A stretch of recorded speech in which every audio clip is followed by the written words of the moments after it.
sitting across from someone you can't quite see clearly. The lights are warm, the place feels safe, and for some reason you feel calm, like nothing bad could ever reach you here, until they suddenly stop smiling, lean in closer, and whisper something that doesn't belong in a moment like that.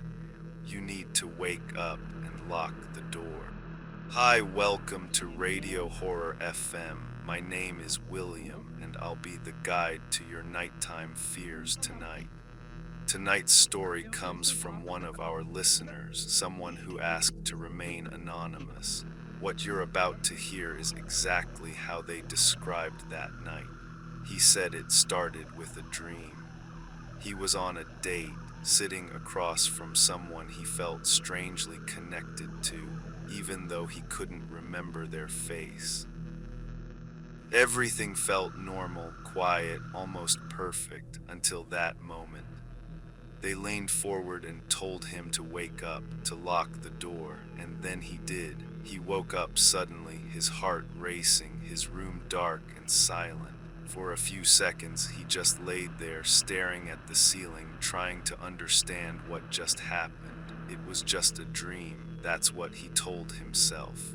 He rolled over, grabbed his phone, checked the time, and let out a quiet breath. Then he got up. He figured he might as well use the bathroom and grab something to eat before going back to sleep. The house was quiet, too quiet. He walked down the hallway, the floor cold under his feet, the faint hum of appliances in the distance. Everything seemed normal until he heard it, a sound coming from outside, a faint metallic noise. Like something brushing against a fence. He froze, listened. Nothing. He shook his head and kept walking, probably just the wind. He finished in the bathroom, headed toward the kitchen, opened the fridge, the soft light spilling into the dark room, and that's when he heard it again. Clearer this time, a slow, deliberate movement from the backyard, not wind, not an animal, something heavier. He slowly closed the fridge door, letting the kitchen fall back into darkness.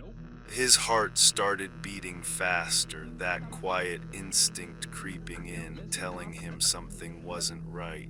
He walked toward the window, but stopped before getting too close. Another sound, a soft thud, then the faint creak of wood, like someone stepping onto the back deck. That's when he made a decision. He turned off every light in the house, one by one, until everything was dark. He stood still, letting his eyes adjust, forcing himself to stay quiet, to listen.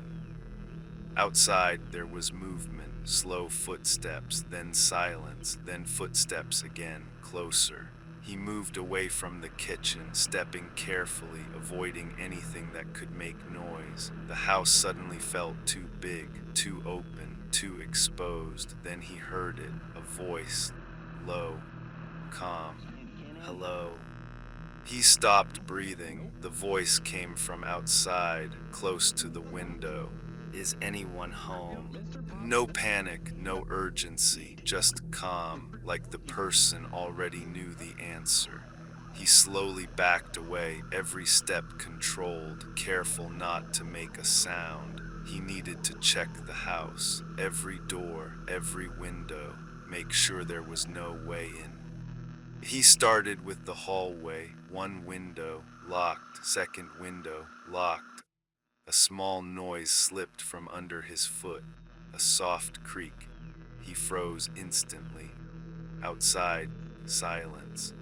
Then footsteps again, moving, changing direction. The person was circling the house. He moved faster now, still quiet, checking each door, each lock, each window latch. His breathing was shallow, controlled, but his chest felt tight. Another voice from outside, closer this time. I know you're in there. His stomach dropped. He didn't respond, didn't move. He kept going, reaching the far end of the house, the part furthest from the backyard. He pulled out his phone with shaking hands and dialed the police. He whispered his address, tried to stay as quiet as possible while explaining that someone was outside his house, walking around trying to get in. They told him to stay inside, to stay hidden. Officers were on the way. He ended the call and stayed there for a moment, listening. The house was silent again, too silent. Then slowly he made his way back. One last check, one last window at the back of the house, the one facing the yard. He told himself it would be fine. He just needed to make sure it was locked. He stepped closer, slowly, carefully, and as he reached for the curtain, he pulled it aside and he saw him right there on the other side of the glass, standing inches away, staring directly at him, eyes wide, unblinking, a faint smile stretched across his face. Too calm, too close, the man didn't move, didn't speak, just stared, like he had been waiting for that exact moment, his heart slamming against his chest, unable to even scream. And then, sirens faint at first, then louder, closer. The man's expression didn't change. He stepped back into the darkness and disappeared. The police arrived minutes later, searched the area, found nothing. No signs of forced entry, no clear footprints, nothing that explained how long he had been there or why. The listener said he didn't sleep that night, and before he went to bed the next morning, he checked every door twice. Remember, sometimes the only thing standing between you and whatever is out there is a locked door.